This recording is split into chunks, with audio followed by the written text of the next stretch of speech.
তারাবির নামাজের নিয়ত, দোয়া ও মুনাজাতের দোয়া কোনটা এবং কিভাবে পড়বো? তারাবির নামাজের আলাদা নিয়ত নাওয়াইতু আন কি জানি উসাল্লি লিল্লাহি, আমার জানা নাই আসলে, কোরআন হাদিসে পাই নাই তো, এগুলো তো আপনাদের তো শুনছি।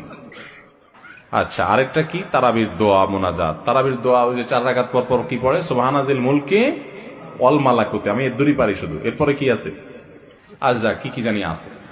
তো এগুলো আসলে কোনো কোরআন হাদিসে নাই, যেহেতু কোরআন হাদিসে নাই সেজন্য আমি পাই নাই, কোরআন হাদিস থাকলে তো পাইতাম। বুঝতে পারছে কথা? আমরা একসময় দেখছি যে ইয়াং পোলাপান তারাবি পড়তে যায় না। কিরে বাবা তারাবি পড়তে যাস না কেন? বলে হুজুর এখনো তারাবির দোয়া মুখস্থ হয়নি। বুঝতে পারছেন? তো তারাবির নামাজের জন্য 4 রাকাত পর পর দোয়া পড়া, এটা তারাবির সাথে এর কোনো সম্পর্ক নাই, দোয়া পড়ার কোনো প্রয়োজন নাই।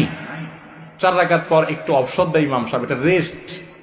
আপনি এটা একটু পানি খাবেন, দরকার একটু হাত পা এদিক সেদিক করবেন, একটু রেস্ট করবেন, একটু শরীরটা এলায়া বসবেন, দরকার একটু পেশা বজু করে চলে আসবেন।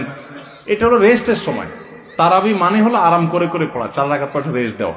ওই মধ্যপ্রাচ্যের লোকরা, মিডিল ইস্টের লোকেরা আছে, আমাদের দেশেও কোন কোন মসজিদে দেখা যায় 4 রাকাত পর পর একটু খেজুর, একটু পানি, একটু চা, একটু খায় মানুষ। তো এটা তো রেস্টের সময়, আপনি রেস্ট না করে কি করতেছেন? ইমাম সাহেব এতক্ষণ পড়ছে, হাফেজ সাহেব দুমায়া টানছে, আপনি তো এতক্ষণ শুনছেন বসে, কোনো ডিউটি ছিল না। এখন 4 রাকাত পর বরং আপনি আরো ডিউটি শুরু করে দিচ্ছেন। সুবহানাল্লাহ।